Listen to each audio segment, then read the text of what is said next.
Good morning. Before we begin, let's take a selfie.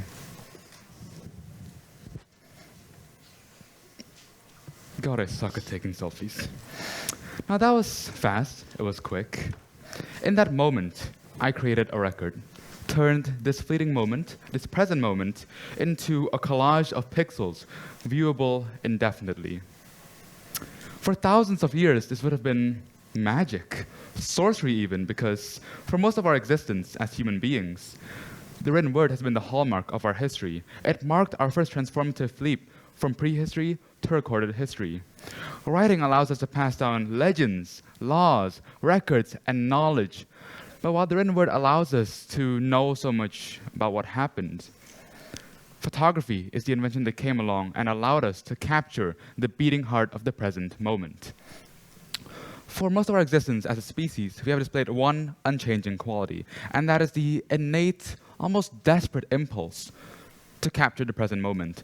And that documentation, it's been instrumental. It has been the hallmark of contemporary storytelling and emotional expression. Photography isn't only for the most monumental of moments. It can also show the mundaneness of life, the simplicity of life, the human spirit in its everyday labor. It can show the raw grit and tenacity of us humans and us fellow people. Take this image that I took as an example. From the shadows of the boat interior, we look ahead and we see the man at the helm, his grama flowing freely in the wind.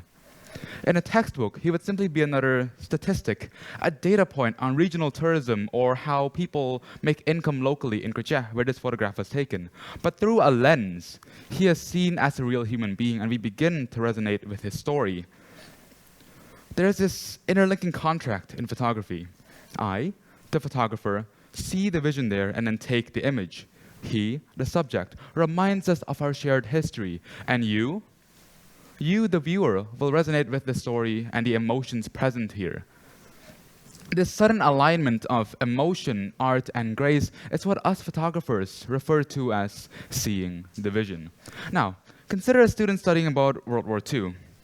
Statistics tell us of naval skirmishes, of aerial dogfights, intense land campaigns, and these are all elaborated upon in various and long columns of text. Statistics themselves tell us that 80 million people died in this conflict, possibly even more, and countless more were traumatized. Yet, you don't feel a thing upon seeing these numbers. Psychologists dub this statistical numbing. Our brains simply aren't wired to grieve for numbers or even data points on such a scale. Instead, we are visual creatures. According to Professor Mruganga Sur of MIT's Department of Brain and Cognitive Sciences, half of the human brain is devoted to visual processing. And that is true. While reading is a slow burn, it is a long, time-consuming intellectual process. An image serves as an emotional shortcut. Now, moving forward, Robert Sargent's Into the Jaws of Death. One of my favorite images of all time. It shows servicemen wading through the cold Atlantic surf and onto the beaches of Normandy. Looking at this image, you don't just learn about the raw grit and the determination that these brave men hold. Instead, you can feel the tension in the air, the heaviness of the salt amongst the crashing waves, and the prospect of death looming ever so close over the horizon. This is your mirror neurons at work. Your brain doesn't just simply see the image. Rather, it is consciously and subconsciously, at the same time, imagining the very emotions and actions present within the image itself. You're not there, but you feel as if you're there. And that feeling of reflection is what we refer to as empathy. It's what makes us human. Photography also serves as a vital check against the age-old adage that the victor writes history.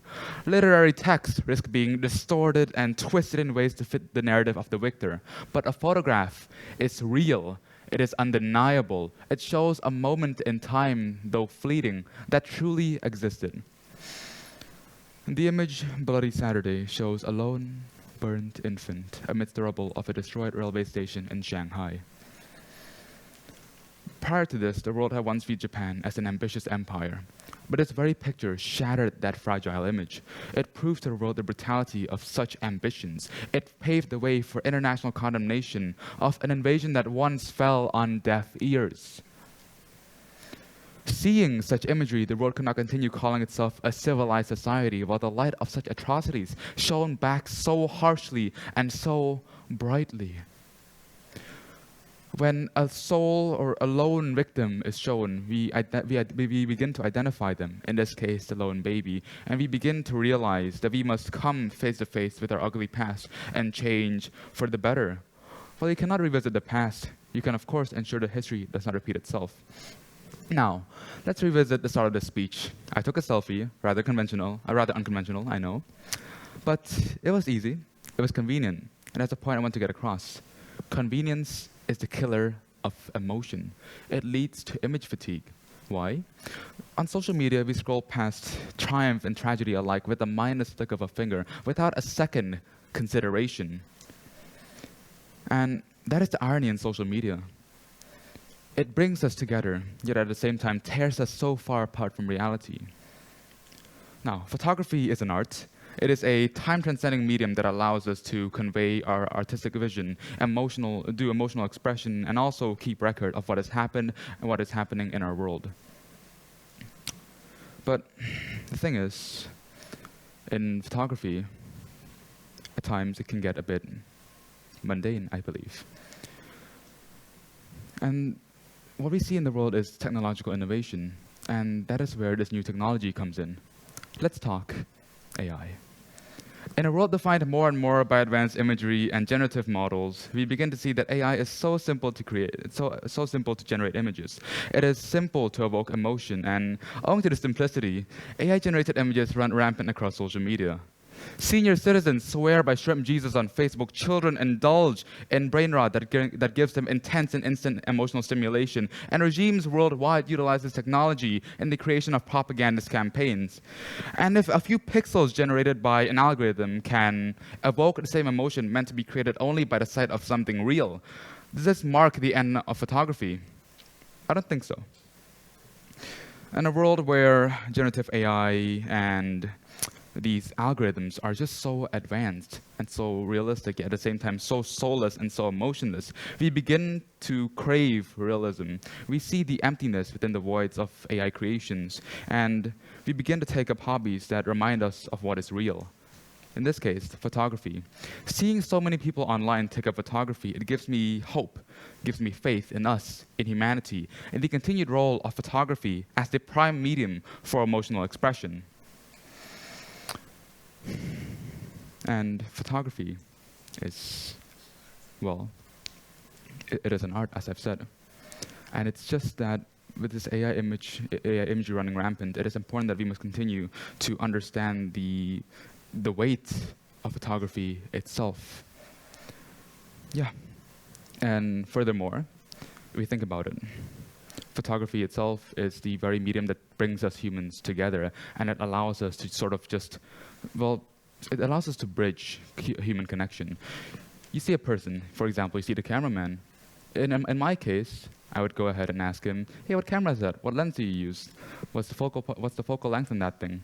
And it's just such an amazing thing. We see that photography isn't only about capturing the moments, but it's also about bringing humans together, either within the image or outside of the very image itself. Okay, now. It is easy for us to look across our digital landscape today and feel that we have lost our way. We are bombarded with this relentless stream of content online, and we begin to think that triumph and tragedy alike simply no longer matter. They hold no more weight in our lives as we swipe past them, and we risk trading genuine human connection for an instant hit of dopamine. Yet I remain optimistic. Optimistic in the fact that photography will be the shining light in our days, that we will continue to understand the weight of human emotion and the vision that we hold in our world today through photography and through a lens. However, that optimism that I hold requires a conscious choice from each and every single one of us, and that choice is to remain mindful. That mindfulness means choosing in that very moment to look beyond the image, to listen for the pulse and take in all that is offered rather than just scrolling and double tapping immediately and mindlessly. By freezing moments in time, that being the serviceman wading through the cold surf of the Atlantic, or the lone baby burning amidst the flames of war, or the sole man rowing towards the horizon. We preserve the raw realities of our world. And in that moment, we realize that photography isn't just about ensuring that history, or, well, what happened, is something that we know, but rather that it is the shared heartbeat of our humanity. Thank you.